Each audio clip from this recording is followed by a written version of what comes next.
Hi viewers, ಇವತ್ತಿನ special recipe paneer masala gravy. Chapati, ರೊಟ್ಟಿ, ಪೂರಿಗೆಲ್ಲ ಸಖತ್ತಾಗಿರುತ್ತೆ. ಕರುನಾಡ ರುಚಿ ಕ್ರಿಯೇಷನ್ಸ್ಗೆ ಸ್ವಾಗತ. ಹೇಗೆ ಮಾಡೋದು ಅಂತ ನೋಡೋಣ. ನಾನು ಪನ್ನೀರ್ನ ಟ್ರಯಾಂಗಲ್ ಶೇಪಲ್ಲಿ ಕಟ್ ಮಾಡಿಬಿಟ್ಟು ಉಪ್ಪು ನೀರಿಗೆ ಹಾಕಿ ಇಟ್ಕೊಂಡಿದ್ದೀನಿ. ಉಪ್ಪು ನೀರಿಗೆ ಹಾಕೋದ್ರಿಂದ ಪನ್ನೀರು ತುಂಬಾ ಸಾಫ್ಟ್ ಆಗುತ್ತೆ. ನಂತರ ನಾನು ಇಲ್ಲೊಂದು ಪ್ಲೇಟ್ ತೊಗೊಂಡು ಅದಕ್ಕೆ ಮೊಸರನ್ನ ಸೇರಿಸ್ಕೊಳ್ತಾ ಇದ್ದೀನಿ. ಒಂದು 3-4 ಚಮಚ ಆಗುವಷ್ಟು ಮೊಸರನ್ನ ನಾನಿಲ್ಲಿ ಸೇರಿಸ್ಕೊಳ್ತಾ ಇದ್ದೀನಿ. ಫ್ರೆಶ್ ಆಗಿರುವಂಥ ಸ್ವೀಟ್ ಮೊಸರನ್ನ ತೊಗೊಳ್ಳಿ. ಸಣ್ಣ ಚಮಚದಲ್ಲಿ 1 ಚಮಚ ಧನಿಯಾ ಪೌಡರ್, ಅಂದರೆ 1/4 ಚಮಚ ಆಗುತ್ತೆ. 1/4 ಚಮಚ ಜೀರಿಗೆ ಪುಡಿ, 1 ಚಮಚ ರೆಡ್ ಚಿಲ್ಲಿ ಪೌಡರ್, 1/4 ಚಮಚ ಗರಂ ಮಸಾಲ, ರುಚಿಗೆ ತಕ್ಕಷ್ಟು ಉಪ್ಪನ್ನು ನಾನಿಲ್ಲಿ ಸೇರಿಸ್ಕೊಳ್ತಾ ಇದ್ದೀನಿ. ಜಾಸ್ತಿ ಉಪ್ಪನ್ನು ಸೇರಿಸ್ಕೊಬೇಡಿ. ಒಂದು ಪನ್ನೀರ್ಗೆ ಮಸಾಲೆ ಹಿಡಿಲಿಕ್ಕೆ ಎಷ್ಟು ಬೇಕೋ ಅಷ್ಟು ಉಪ್ಪನ್ನು ಸೇರಿಸ್ಕೊಂಡ್ರೆ ಸಾಕಾಗುತ್ತೆ. ಒಂದು 1/4 ಚಮಚ ಉಪ್ಪನ್ನು ಸೇರಿಸಿ ಚೆನ್ನಾಗಿ ಇಲ್ಲಿ ಮಿಕ್ಸ್ ಮಾಡ್ಕೊಳ್ತಾ ಇದ್ದೀನಿ. ನೀಟಾಗಿ ಮೊಸರು ಜೊತೆ ಮಸಾಲ ಪದಾರ್ಥ ಹೊಂದ್ಕೋಬೇಕು. ಆ ರೀತಿಯಲ್ಲಿ ನೀಟಾಗಿ ನಾವಿಲ್ಲಿ ಮಿಕ್ಸ್ ಮಾಡ್ಕೋಬೇಕಾಗತ್ತೆ.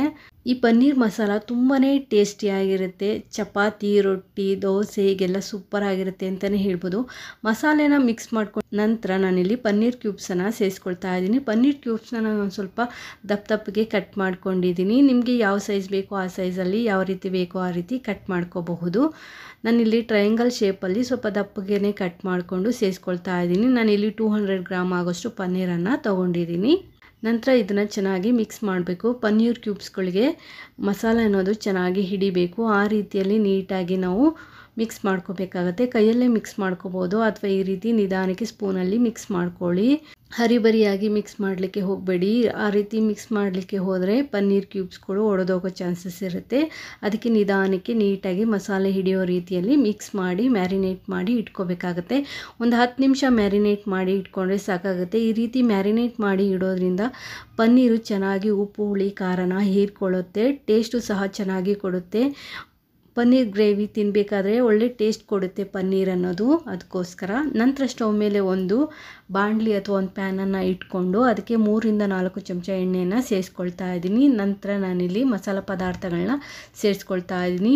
1 ಏಲಕ್ಕಿ, ಅರ್ಧ ಚಮಚ ಜೀರಿಗೆ, 1 ಪೀಸು ಚಕ್ಕೆ, 2 ಲವಂಗ, 1 ಪಲಾವ್ ಎಲೆ, 1/4 ಚಮಚ ಸೋಂಪನ್ನು ಸೇರಿಸ್ಬಿಟ್ಟು ನಾನಿಲ್ಲಿ ಒಂದ್ಸಲಿ ಮಿಕ್ಸ್ ಮಾಡ್ಕೊಳ್ತಾ ಇದ್ದೀನಿ.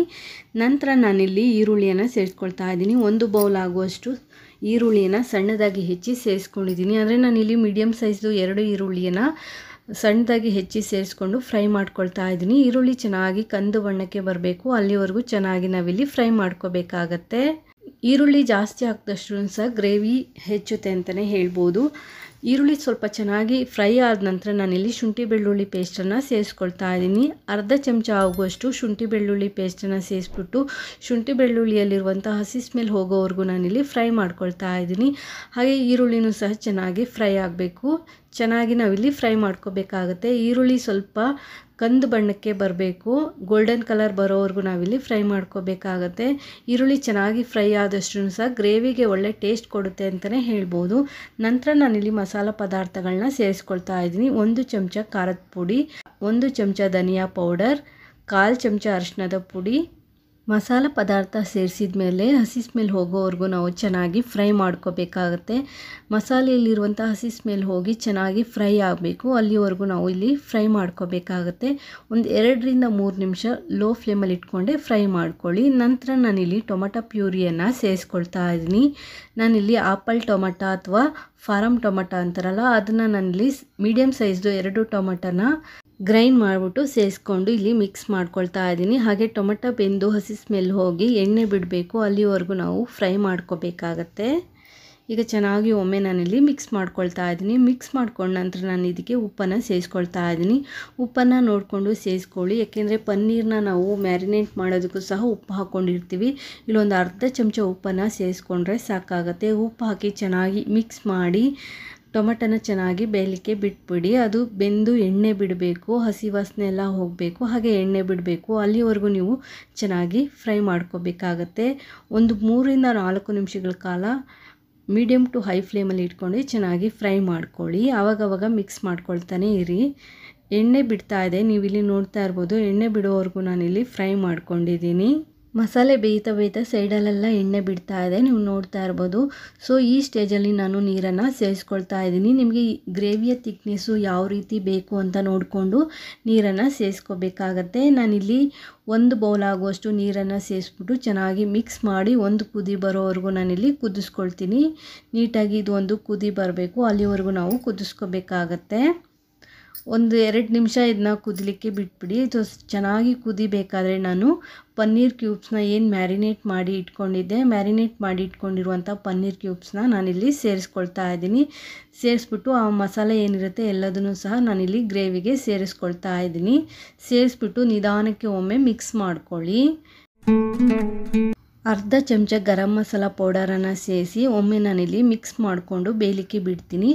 ಎಣ್ಣೆ ಬಿಡೋವರೆಗೂ ನೀವಿಲ್ಲಿ ಬೇಯಿಸ್ಕೋಬೇಕಾಗತ್ತೆ. ಒಂದು 3-4 ನಿಮಿಷಗಳ ಕಾಲ ಎಣ್ಣೆ ಬಿಡೋವರೆಗೂ ನೀವಿಲ್ಲಿ ಬೇಯಿಸ್ಕೊಳ್ಳಿ. ಮೇಲ್ಗಡೆ ಲೈಟಾಗಿ ಎಣ್ಣೆ ಬಿಡಲಿಕ್ಕೆ ಶುರುವಾಗ್ತಿದೆ, ನೀವಿಲ್ಲಿ ನೋಡ್ತಾ ಇರ್ಬೋದು. ಈಗ ನಾನಿಲ್ಲಿ ಹಸಿಮೆಣಸಿನ್ಕಾಯನ್ನು ಸೇರಿಸ್ಕೊಳ್ತಾ ಇದ್ದೀನಿ.